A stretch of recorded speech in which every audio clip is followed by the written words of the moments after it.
Gracias por continuar con nosotros a través de la frecuencia de Radio Universidad. En esta mañana, en la mesa de análisis y discusión y en este ejercicio para vincular el quehacer universitario con la realidad social, nos acompaña ahora el doctor Igual Hikin, quien es docente de la maestría en estudios amerindios y educación bilingüe de reciente creación. Doctor, buenos días y gracias por acompañarnos. Buenos días, Marco. Y también un invitado muy especial en esta mañana está con nosotros el doctor Homero Español del gobierno de Venezuela. Doctor, muy buenos días y gracias por acompañarnos. Buenos días, gracias por invitarme. Y doctor Hikin, vamos a hacer una invitación muy interesante el día de hoy a través de los micrófonos de la radio universitaria. Sí, efectivamente, hoy se va a informar sobre la nueva maestría en estudios amerindios y educación bilingüe hoy en la Facultad de Filosofía a las 5 de la tarde, porque ya finalmente se va a iniciar esta, yo creo que muy interesante maestría. Lo hemos venido platicando en ocasiones anteriores, doctor, la importancia que tiene la creación de esta maestría. Sí, es muy importante porque por la primera vez aquí en México creo que vamos a tener una maestría que responda a una gran necesidad, que quiere decir que los profesores bilingües ahora pueden formarse y capacitarse mejor para mejorar la educación bilingüe. Y bueno, y también en ese contexto, doctor, habrá una interesante conferencia magistral hoy, que es el reconocimiento de los pueblos indígenas en el marco de la Constitución de la República Bolivariana de 1999 en Venezuela. Sí, estamos también muy contentos que se inicia esta serie de conferencias que va relacionada en el marco de esta nueva maestría, y cada mes más o menos va a haber una conferencia relacionada con las lenguas y culturas amerindias. Y precisamente esta conferencia será impartida por nuestro invitado, que es el doctor Homero Español. Doctor, pudiera ser alguna pregunta muy obvia, pero me parece que es importante iniciar. ¿Por qué la importancia del reconocimiento de los pueblos indígenas? Bueno, el problema es que en nuestro mundo, el mundo indígena ha sido invisibilizado. Y uno de lo novedoso que está contenido en la Constitución de la República Bolivariana de Venezuela es el ascenso del indígena a su condición de ciudadano. Nuestra Constitución tiene un capítulo completo con 8 artículos dedicados a los derechos de los pueblos indígenas, y entre los derechos que están instituidos allí está el derecho a la lengua indígena, un reconocimiento a la lengua indígena como lengua nacional. Es decir, en Venezuela se habla castellano, como en casi todos los países de América, pero las lenguas indígenas también son lenguas oficiales y son obligatorias de hablar en las localidades donde viven los indígenas. Y se está haciendo esfuerzo por capacitar a los funcionarios públicos que tienen de alguna manera la obligación de atender a los indígenas donde hacen su diligencia en el mundo cotidiano. Por supuesto, esto viene trabajándose y seguramente nosotros andamos también en ese tránsito de formar maestros y profesores que puedan trabajar en el mundo indígena. Bueno, se dice fácil, doctor, este reconocimiento que hay en la Constitución de la República Bolivariana, fue en 1999, pero debió y es, me imagino, un proceso arduo, un proceso de trabajo, de investigación, de participación por parte de los ciudadanos y de la propia autoridad. Dice en la tradición que hay para que llegáramos a la Constitución y fuera incluido allí. Yo creo que hay una historia, siempre los procesos son resultados de una historia, de la sociedad que viene participando, de derechos insatisfechos que quedan postergados y son nuevamente recogidos en otras oportunidades. Y creo que en el mundo indígena pasó como que se supuso que en un proceso natural de progreso los indígenas se incorporarían a la vida normal de la sociedad. En el caso venezolano no es así, porque yo le decía a los compañeros que en México, cuando tú volteas, tú no puedes evadirte de la presencia del mundo indígena. En México el mundo indígena permea toda la sociedad, independientemente de los niveles que haya allí, en grados de pobreza o de capacidad para insertarse en la vida. En el caso venezolano no es así, porque la conquista en Venezuela expulsó a los indígenas de sus territorios naturales y ellos se refugiaron en la selva y viven normalmente en la selva, y su encuentro es usualmente cuando los no indígenas requieren de los espacios donde viven los indígenas. Entonces hay conflictos, o los ganaderos los echan de sus tierras, o los garimpeiros, los mineros que vienen desde Brasil, o cuando el narcotráfico se mete por el lado de Colombia, y entonces ahí hay unos conflictos permanentes. Por supuesto, las etnias las compartimos también con Brasil, por ejemplo, los Yanomami, que es un pueblo muy grande que tiene presencia en Brasil y tiene en Venezuela, o el mundo de los guajiros, en la zona de la Guajira venezolana con Colombia. Ahí tenemos grupos indígenas que son binacionales porque tienen cédula, su documento de nacionalidad colombiano y su documento de nacionalidad venezolano.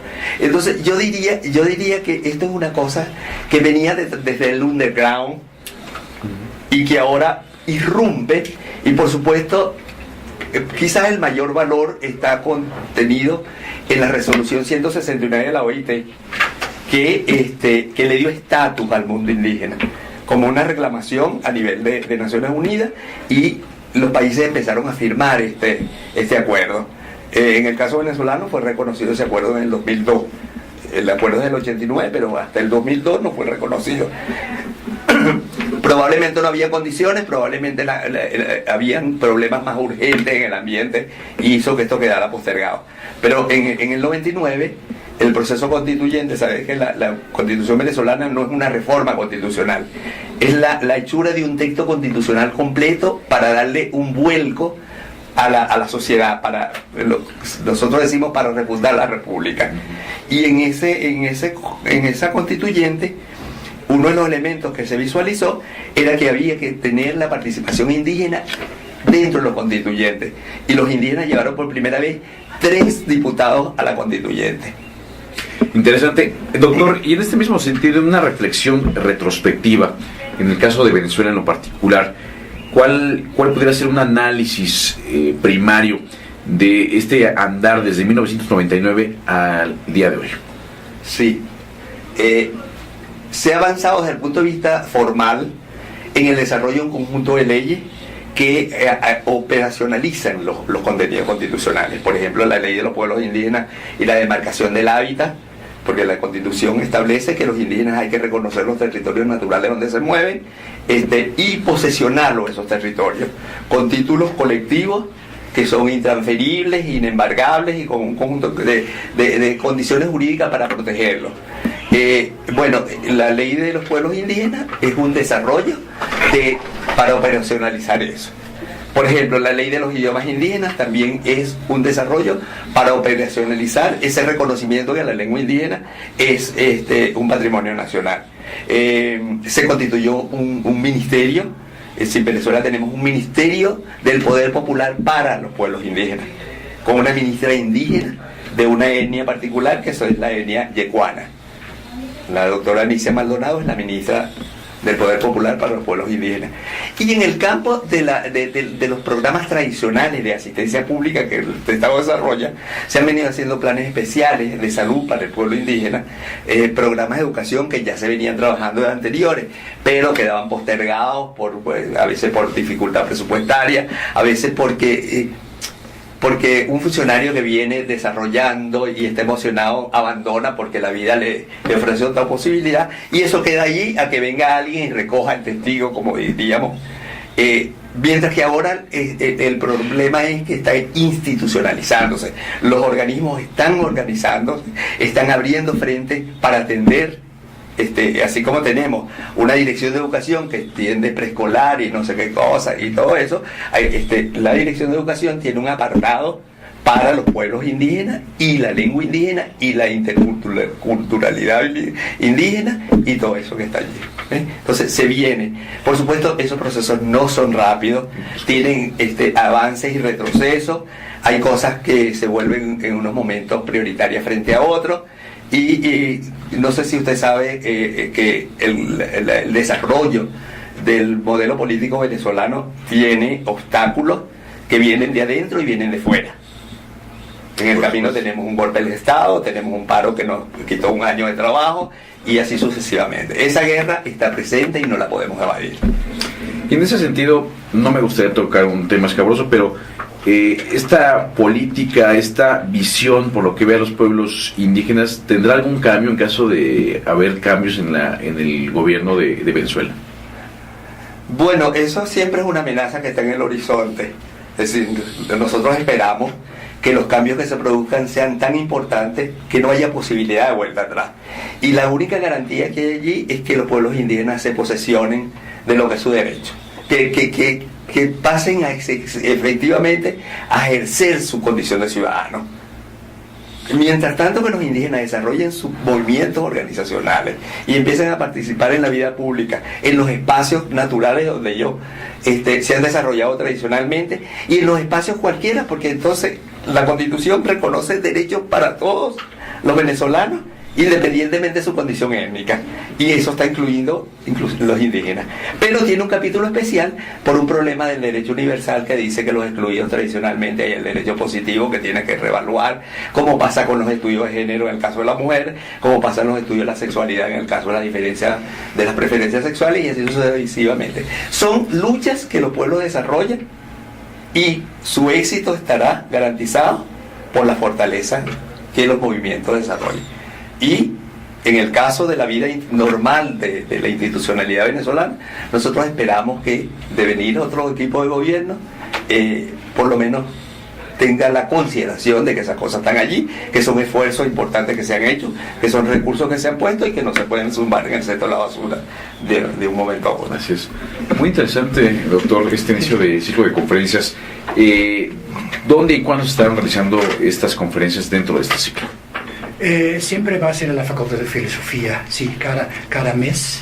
Y vienen personas de diferentes países, de Sudamérica, generalmente del Caribe, a dar su conferencia relacionada con las lenguas indígenas. Bueno, y me parece que la intención es que tengamos la posibilidad, los que estén interesados en el tema, de aprender de otros procesos, de otras experiencias, sí. Y pues bueno, en ello contribuir a este análisis y reflexión que hay en torno a la maestría. Efectivamente, parece muy importante, y estoy pensando ahora lo que acaba de decir Homer España, que se da ahora la posibilidad de ir a trabajar a la mejora de la situación de las lenguas indígenas, porque ahora ya tenemos la voluntad política, ¿no? Algo parecido pasa también en México, ¿no? En México ya tenemos una ley también que dice que las lenguas indígenas son lenguas nacionales, oficiales, y esto significa que tenemos que trabajar muy duro en relación en la universidad, en relación con el Instituto Nacional de Lenguas Indígenas, para hacer programas educativos, porque esos programas todavía no existen, hay que hacer muchísimas cosas. Es un largo camino al que nos toca recorrer a nosotros. Efectivamente, sí. Yo ya le diría una cosa, yo diría que el problema, nosotros no tenemos problemas indígenas si lo preguntamos universalmente. Yo creo que los problemas son de los no indígenas. Hay que obligar a los no indígenas, al resto de la sociedad, que se cree mayoritaria, con derechos históricamente constituidos, ganados lícitamente o no, que reconozcan que los indígenas están allí, que estaban primero que nadie llegara. Ellos son los primeros habitantes de estos continentes. Sus pueblos llegaron hace muchos años, desarrollaron formas organizativas que no podemos prejuzgar si eran deseables o no deseables, porque hay mucho prejuicio del ambiente. Entonces uno tiende a creer que la vida que uno lleva es la mejor vida. Claro, y entonces trata de imponérsela a los demás. Entonces yo creo que hay que ir como poniendo en el currículum de la escuela, porque la escuela es el elemento fundamental del cambio, en las zonas no indígenas también, para que ya no digamos que los indígenas vivían en la orilla de los ríos y construían casas y eran pescadores y eso y los otros, ¿no? ¿Verdad? Sino que los veamos como unos nacionales que tienen una forma de vida y que tienen tanto valor como nosotros. Y en ese sentido hay que avanzar el tema de la tolerancia, en el tema de reconocer las diferencias entre nosotros. Y el respeto mutuo, ¿no? Claro, desarrollar el respeto. Que la vida se conduzca por parámetros éticos que permitan la constitución de una sociedad en libertad. Porque mientras tanto no hay garantía de libertad. Si uno no respeta al otro, si uno no reconoce que el otro es igual a uno, y que independientemente que hable una lengua distinta no quiere decir que uno sea mejor que otro. Y bueno, precisamente para andar ese camino están ese tipo de reflexiones y ese tipo de foros. Sí. ¿Y cuándo va a ser la conferencia, doctor? Hoy a las 12 de la tarde, mediodía, en el patio central de la Facultad de Filosofía. La entrada es libre. La entrada es libre, desde luego. Sí. Pues bueno, muchas gracias a ambos por participar en esta mañana. ¿Algún comentario final de los dos con el que deseen cerrar esta interesante charla? Quisiera agradecer por darnos esta oportunidad, porque es muy importante que se difunda este tipo de trabajo. De actividades académicas. Sí, es muy importante para el país, México. Y yo insisto, es una muestra más de que las cosas se hacen al interior de nuestra universidad y aparte se hacen las cosas bien. Sí, efectivamente. Y todavía quería decir, tal vez, es algo muy importante. En este momento están aquí el INALI junto con una gran cantidad de maestros bilingües que están trabajando en la norma de escritura aquí en Querétaro, en el hotel aquí de la Plaza Camelinas. Y entonces es muy interesante porque los mismos maestros ahora están tratando de llegar a un acuerdo sobre la escritura de su lengua ñaño. Doctor, ¿algún comentario final? Y muy interesante la charla de esta mañana. Primero que nada, agradecer la oportunidad de los compañeros de la UAC que nos invitaron. Nosotros estamos ávidos también de exponer nuestro punto de vista, de oír a los demás, de ir integrando esfuerzos porque creo que juntos siempre podemos avanzar. Creo que después de Venezuela viene la próxima conferencia, está a cargo de Chile. Y eso da así como un espectro de experiencias diversas entre un mundo que es diverso. Y que así lo debemos entender. Claro, que un mundo que es diverso y que tenemos que hacer esfuerzo porque siga siendo diverso. Porque de la diversidad viene la identificación y la unidad, pues. Muy interesante. Muchas gracias a ambos. Gracias a ti por invitar. Al doctor igual. Muchas gracias. Y al doctor Homero Español, quienes conversaron con nosotros en esta mañana aquí. Y cada mes más o menos va a haber una conferencia relacionada con las lenguas y culturas amerindias. Y precisamente esta conferencia será impartida por nuestro invitado, que es el doctor Homero Español. Doctor, pudiera ser alguna pregunta muy obvia, pero me parece que es importante iniciar. ¿Por qué la importancia del reconocimiento de los pueblos indígenas del gobierno de Venezuela? Doctor, muy buenos días, gracias por acompañarnos. Buenos días, gracias por invitarme. Y doctor Hicken, vamos a hacer una invitación muy interesante el día de hoy a través de los micrófonos de la radio universitaria. Sí, efectivamente, hoy se va a informar sobre la nueva maestría en estudios amerindios y educación bilingüe hoy en la Facultad de Filosofía a las 5 de la tarde y capacitarse mejor para mejorar la educación bilingüe. Y bueno, y también en ese contexto, doctor, habrá una interesante conferencia magistral hoy, que es el reconocimiento de los pueblos indígenas en el marco de la Constitución de la República Bolivariana de 1999 en Venezuela. Sí, estamos también muy contentos que se inicia esta serie de conferencias que va relacionada en el marco de esta nueva maestría. Gracias por continuar con nosotros a través de la frecuencia de Radio Universidad. Esta mañana, en la mesa de análisis y discusión y en este ejercicio para vincular el quehacer universitario con la realidad social, nos acompaña ahora el doctor Igual Hicken, quien es docente de la maestría en estudios amerindios y educación bilingüe de reciente creación. Doctor, buenos días y gracias por acompañarnos. Buenos días, Marco. Y también un invitado muy especial en esta mañana está con nosotros el doctor Homero Español. Porque ya finalmente se va a iniciar esta, yo creo que muy interesante maestría. Lo hemos venido platicando en ocasiones anteriores, doctor, la importancia que tiene la creación de esta maestría. Sí, es muy importante porque por la primera vez aquí en México creo que vamos a tener una maestría que responda a una gran necesidad. Quiere decir que los profesores bilingües ahora pueden formarse